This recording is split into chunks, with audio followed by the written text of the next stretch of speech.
무서우네요. 여기서 다 죽었는데 아버지는 검찰 쪽. 아 형도 할래면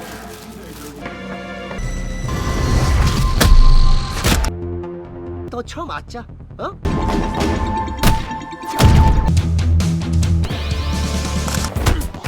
단수가 보여지.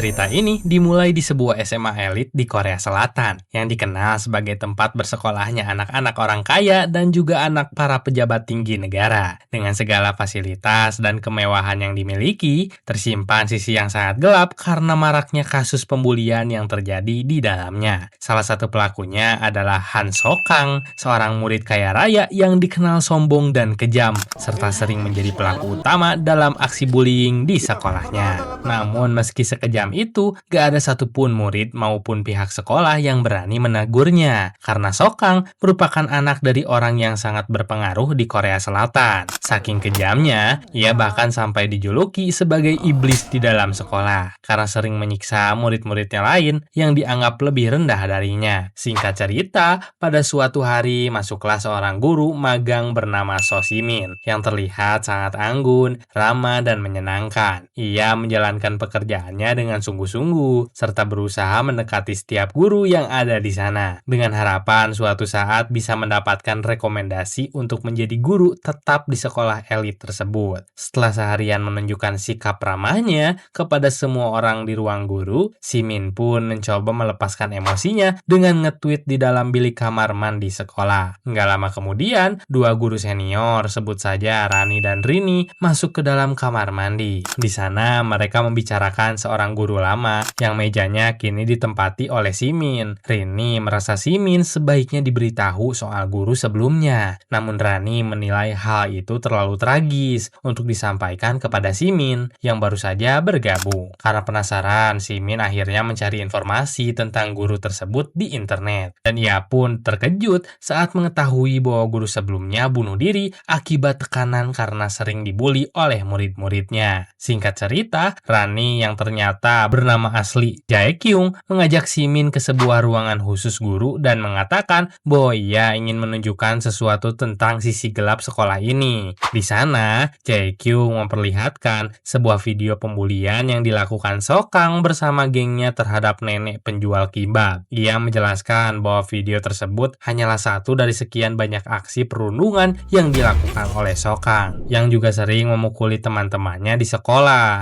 Jae Kyung kemudian memperingatkan Simin bahwa sebelum menjadi guru resmi, sebaiknya ia menutup mata terhadap semua kejadian itu, karena terlalu ikut campur justru bisa membahayakan diri sendiri. Malam harinya, Simin terlihat berada di sebuah tempat pelatihan tinju. Dari sini terungkap bahwa selain menjadi seorang guru, ia juga merupakan mantan atlet tinju yang kini masih aktif sebagai pelatih. Nggak lama kemudian datang seorang temannya bernama Kwon Jong yang sekarang bekerja sebagai polisi untuk berlatih bersamanya.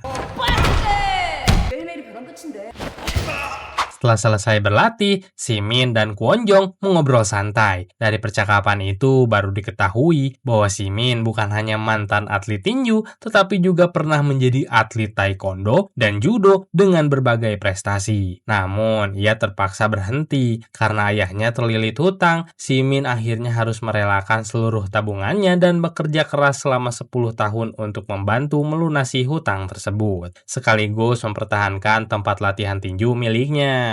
Saat akan pulang, Simin sempat heran melihat banyak topeng hewan di area depan ruang latihan. Kwon Jong menjelaskan bahwa kemungkinan topeng-topeng itu dikumpulkan oleh ayah Simin dari anak-anak sekolah yang sering berlatih di tempat mereka. Mendengar itu, Simin pun mencoba salah satu topeng kucing dan sempat bergaya imut di depan kaca. Dalam perjalanan pulang, ia kembali melihat seorang penjual kimbab yang diusir dari depan toko karena dianggap mengganggu pelanggan. Merasa kasihan kasihan, si Min akhirnya membeli semua kimbab milik nenek tersebut agar ia bisa segera pulang. Sesampainya di rumah, saat sedang makan kimbab, si Min kembali teringat masa-masanya sebagai atlet dan semua mimpi yang dulu ia miliki, yang kini terpaksa ia lupakan. Keesokan paginya, ia kembali ke sekolah dan berusaha bersikap ramah kepada semua murid, layaknya sosok yang lembut dan menyenangkan. Bahkan ketika melihat murid-muridnya merokok di lingkungan sekolah, ia memilih untuk gak ikut campur demi menghindari masalah dan menjaga citranya agar bisa mendapatkan rekomendasi. Sikap itu justru membuatnya menjadi salah satu guru yang disukai oleh para murid. Saat keluar dari kelas, si Min melihat salah satu muridnya, Gojin, seorang siswa miskin namun berprestasi yang ternyata sedang dibully oleh Sokang dan gengnya. Sempat panik, si Min memilih bersembunyi dan teringat peringatan Jaekyung untuk gak berurusan dengan Sokang. Meskipun dalam hatinya ia ingin sekali menghentikan perlakuan tersebut. Dari kejauhan, ia juga menyadari bahwa Sokang telah menutup kamera CCTV dengan lakban agar aksinya nggak terpantau pihak sekolah. Melihat situasi yang semakin keterlaluan, si Min akhirnya berniat untuk bertindak. Namun saat hendak masuk ke ruangan itu, ia bertemu dengan salah satu murid yang memperingatkannya agar nggak ikut campur, karena keluarga Sokang sangat berpengaruh. Ayahnya adalah kepala kejaksaan, ibunya seorang pengacara, dan pamannya kepala polisi, sehingga hampir mustahil untuk mengungkap kejahatannya karena ia seolah kebal hukum. Sementara itu, Sokang semakin brutal dan mengancam akan menendang Gojin. Ia bahkan mengatakan bahwa jika Gojin mencoba menghindar, maka ia akan menghabisinya dengan teman-temannya. Mereka yang menyaksikan justru bersorak dan merekam kejadian tersebut. Di sisi lain, si Min merasa harus melakukan sesuatu untuk menyelamatkan Gojin. Ia pun memutuskan untuk berpura-pura menelepon sambil berjalan masuk ke ruangan tempat kejadian itu berlangsung. Hingga akhirnya...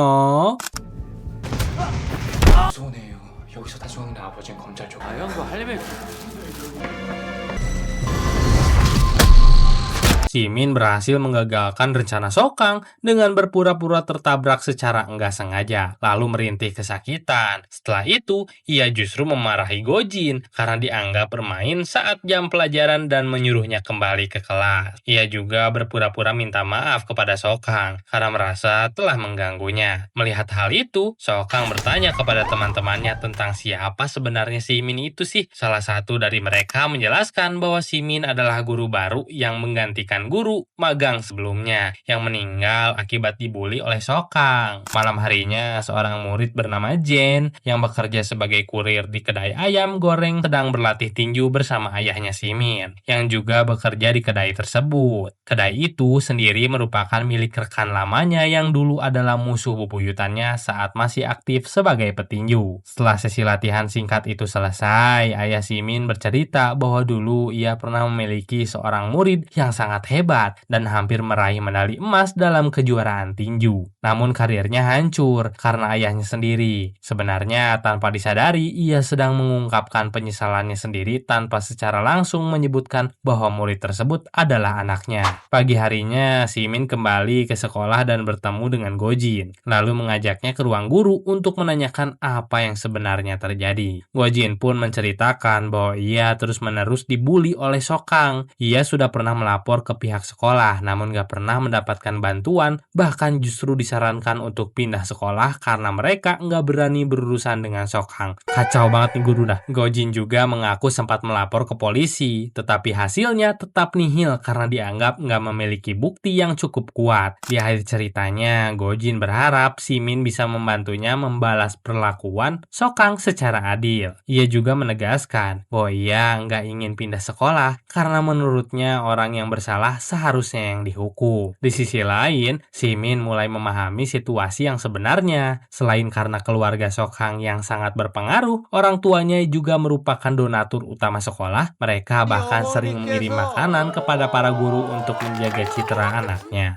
Hal inilah yang membuat para guru memilih untuk menutup mata atas semua tindakan Sokang selama ini. Sementara itu di rumah, si Min terus teringat pada perkataan Gojin yang berharap ia bisa membantu. Keesokan siangnya, si Min mencoba memberanikan diri untuk mendatangi Sokang dan gengnya. Ia berusaha berbicara dengan baik-baik. meminta Sokang untuk berhenti membuli teman-temannya, khususnya Gojin, karena apa yang dilakukannya sudah sangat keterlaluan dan bahkan mengancam keselamatan orang lain. Simin juga menyampaikan bahwa ia merasa Sokang mungkin memiliki trauma mendalam yang membuatnya bertindak sekejam itu. Mendengar hal tersebut, Sokang langsung tersinggung dan memperingatkan Simin agar enggak ikut campur jika ingin mendapatkan masalah. Setelah kejadian itu, suasana sekolah tiba-tiba menjadi gempar setelah komite sekolah mengumumkan bahwa mereka menerima laporan mengenai perundungan berat yang terjadi di SMA tersebut. Kabar ini membuat para guru panik karena nggak mengetahui siapa yang berani melaporkannya. Kepala sekolah pun langsung marah, dan nggak lama kemudian ibu Sokang bersama pamannya datang ke sekolah dalam keadaan emosi. Ibunya kemudian memarahi semua guru dan menuntut agar pelaku yang melaporkan kejadian tersebut segera mengaku. Saat Jae-kyung mencoba berbicara dan menyatakan bahwa kejadian itu memang benar terjadi di sekolah mereka, ibu Sokang justru semakin marah dan mendorong Jae-kyung dengan kasar. Melihat hal itu, Simin akhirnya memilih untuk mengaku meskipun sebenarnya bukan dia yang melaporkannya. Saat sedang dihardik oleh ibu Sokang, Simin melihat Gojin tengah diancam oleh Sokang di depan pintu ruang guru. Hal itu sengaja dilakukan Sokang sebagai peringatan bagi Simin. Setelah itu, di ruang kepala sekolah, ibu Sokang memerintahkan agar Simin dipecat. Namun Sokang justru menendang kaki kepala sekolah dan menyatakan bahwa ia nggak setuju jika Simin dipecat. Karena ibu dan pamannya merasa takut pada Sokang, akhirnya mereka memutuskan untuk tetap mempertahankan Simin sebagai guru magang di sekolah tersebut.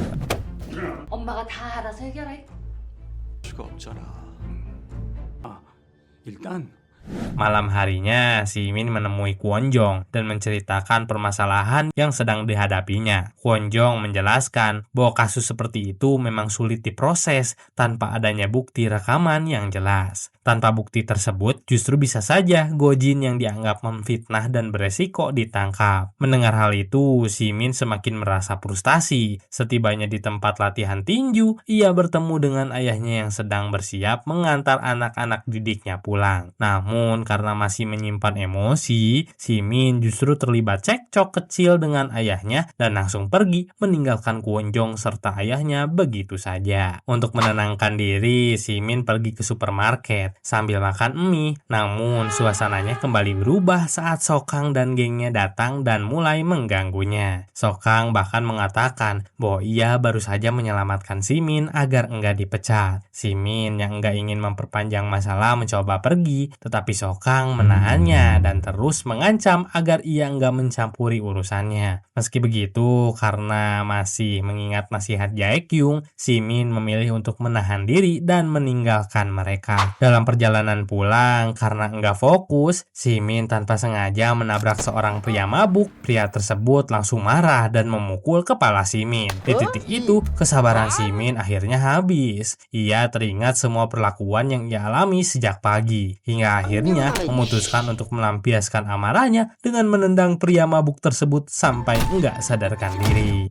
Di tempat lain, Sokang terlihat sedang bermain basket. Namun saat salah satu lawannya enggak sengaja mendabraknya, ia langsung terpancing emosi hingga berujung pada perkelahian. Dari kejauhan, Simin ternyata diam-diam memperhatikan Sokang dan mulai merencanakan sesuatu. Ia kemudian mengenakan topeng kucing, lalu berjalan masuk ke lapangan basket dengan tujuan untuk menghajar Sokang. Perkelahian antara Simin dan Sokang terjadi sangat sengit. Simin terlihat seperti sudah lama menahan amarahnya, hingga ia menyerang Sokang tanpa memberi banyak kesempatan untuk melawan. Sementara itu, teman-temannya Sokang hanya menyaksikan tanpa berani ikut campur. 단수가 보여지.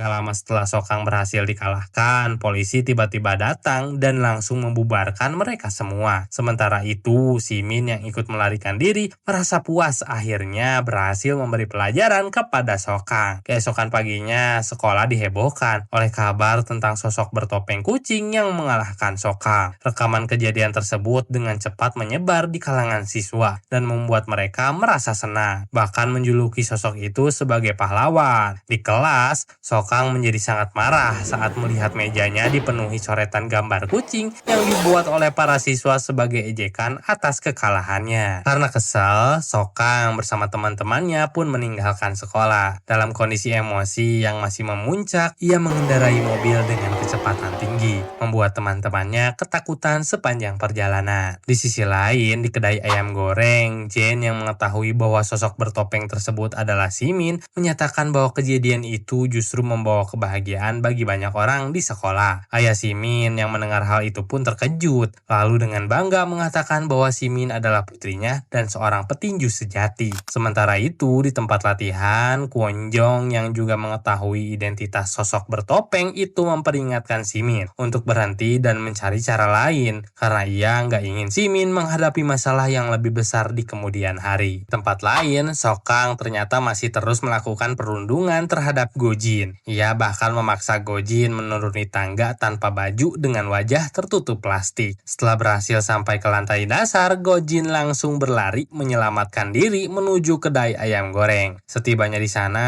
Jane dan pemilik kedai terkejut melihat kondisinya yang sangat memprihatinkan. Tanpa menunggu lama, Jane langsung pergi dengan motornya menuju tempat latihan tinju untuk menemui Simin, yang saat itu sedang bersiap membakar topengnya. Sesampai di sana, Jane memberitahu bahwa Gojin kembali menjadi korban. Awalnya Simin menyangkal bahwa sosok bertopeng itu adalah dirinya. Namun Jane mengungkapkan bahwa ia mengetahui kebenarannya, karena dialah yang diam-diam melapor ke polisi dan sempat mengikuti Simin hingga ia membuka topengnya.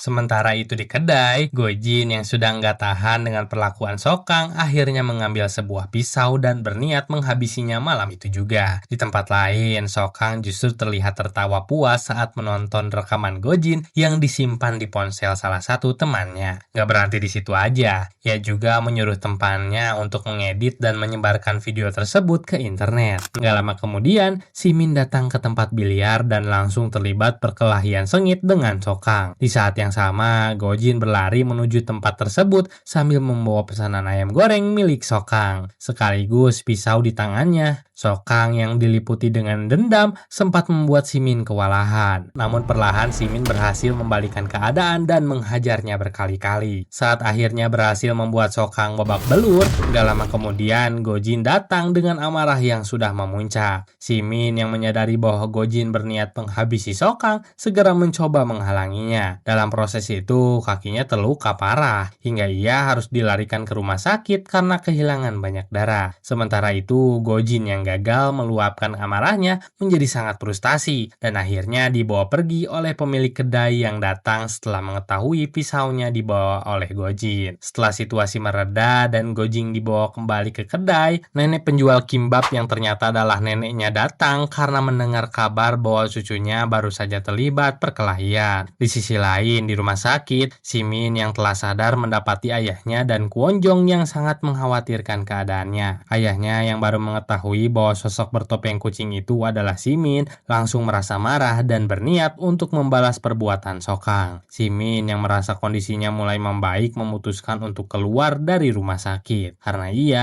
nggak ingin Gojin menghadapi masalah yang lebih besar akibat tindakannya.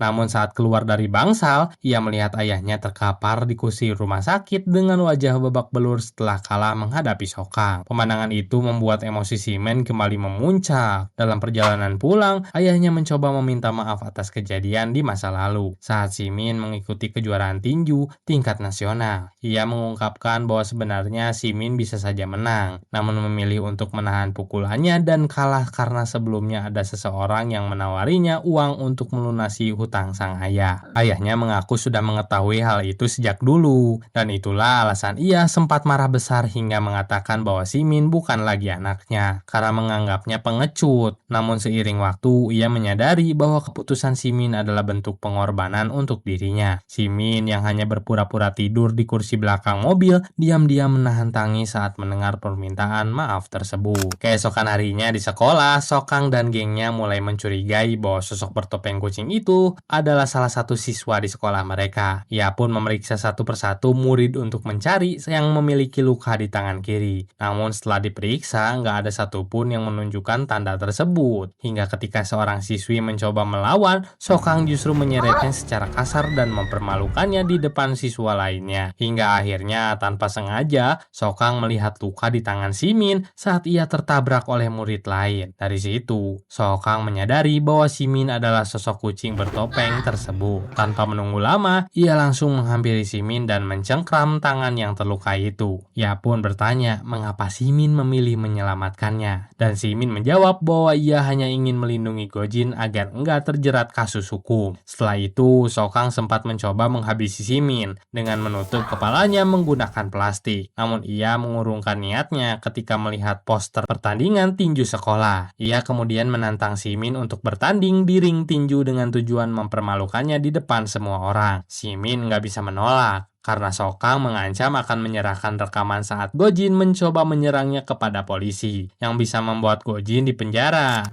오랜만에 진짜 재밌다. 죽지 날 제대로 한 게임 그죠? Keesokan harinya di kelas, Simin gak melihat Gojin hadir dan memutuskan untuk mendatangi rumahnya demi memastikan keadaannya. Saat pintu dibuka, Simin terkejut karena ternyata yang membukanya adalah nenek penjual kimbap. Nenek Gojin pun langsung memohon kepada Simin untuk menyelamatkan cucunya karena ia sebenarnya mengetahui apa yang terjadi di sekolah, namun gak tahu harus berbuat apa. Nenek Gojin bahkan memberikan kimbap kepada Simin sebagai bentuk harapan agar ia mau membantu menyelamatkan cucunya. Oh my god, men. Sokang bener-bener loh, memang Sokang namanya, membangkang, karena ia sangat menyayangi Gojin. Di saat yang sama, Gojin terlihat berdiri di rooftop dengan niat mengakhiri hidupnya. Beruntung, Simin datang tepat waktu dan langsung berusaha menenangkannya. Gojin mengatakan bahwa ia merasa hidupnya akan segera berakhir setelah gagal menghabisi Sokang, yang justru membuat posisinya semakin terancam. Simin mencoba meyakinkannya dengan mengatakan bahwa neneknya sangat menyayanginya dan menginginkan ia memiliki kehidupan yang lebih baik. Mendengar hal itu, Gojin teringat awal mula dirinya dibully oleh Sokang, yaitu ketika ia mencoba melindungi neneknya saat dagangannya dirusak. Demi menghentikan gangguan tersebut, Gojin akhirnya membiarkan Sokang melakukan apapun padanya, asalkan neneknya enggak lagi diganggu. Setelah berhasil ditenangkan oleh Simin, Gojin akhirnya turun dan langsung menangis dalam pelukannya. Ia mengaku nggak mengerti alasan Sokang begitu membencinya. Mendengar itu, Simin meminta Gojin untuk datang ke pertandingan tinju nanti, karena sosok kucing bertopeng akan mengalahkan Sokang, sehingga ia nggak perlu merasa takut lagi.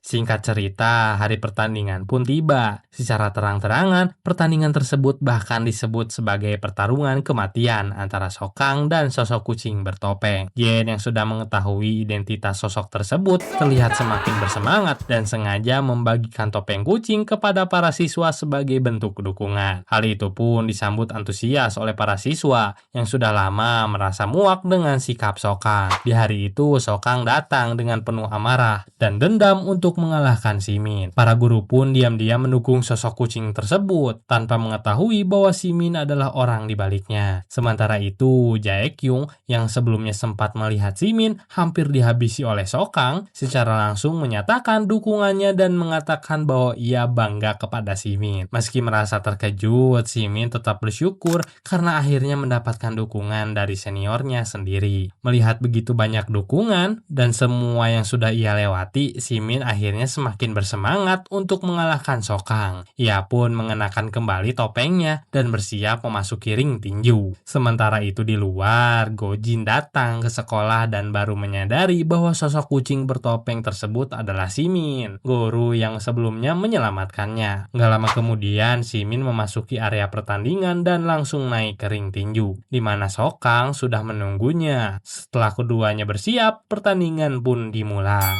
Sokang langsung mengeluarkan seluruh kemampuan bela dirinya dan menyerang Simin tanpa henti, hingga membuat rambut Simin terurai dan mengejutkan semua orang. Mereka akhirnya mengetahui bahwa sosok kucing bertopeng yang selama ini dikagumi ternyata adalah seorang perempuan. Meski sempat kewalahan menghadapi serangan bertubi-tubi, Simin tetap bertahan dan mencoba mengembalikan keadaan. Hingga akhirnya...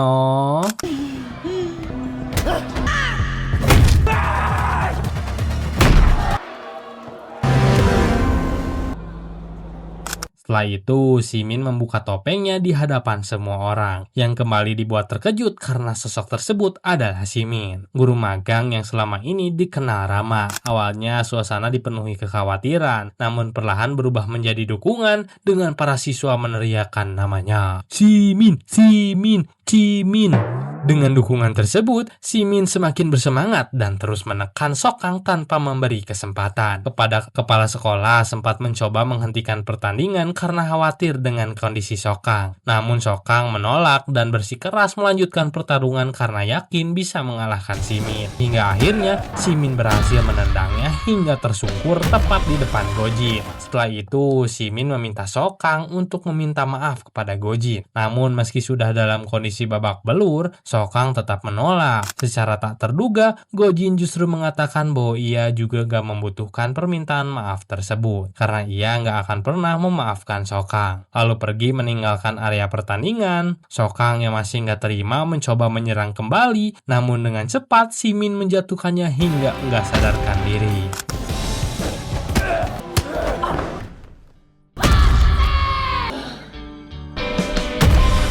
Waktu pun berlalu. Setelah semua kejadian itu, Simin mendampingi Gojin untuk membuat laporan resmi ke pihak polisian atas kekerasan yang selama ini ia alami dari Sokang. Gak lama kemudian, Mi juga datang ke kantor polisi dan menyerahkan seluruh bukti pembulian yang selama ini ia rekam. Dengan adanya bukti tersebut, Sokang akhirnya dapat diproses secara hukum dan menerima konsekuensi atas perbuatannya. Setelah melalui semua peristiwa tersebut, Simin akhirnya memutuskan untuk mengundurkan diri dari pekerjaannya di SMA elit itu dan memilih melanjutkan karirnya sebagai guru di sekolah lain. Dengan begitu, film pun akhirnya selesai.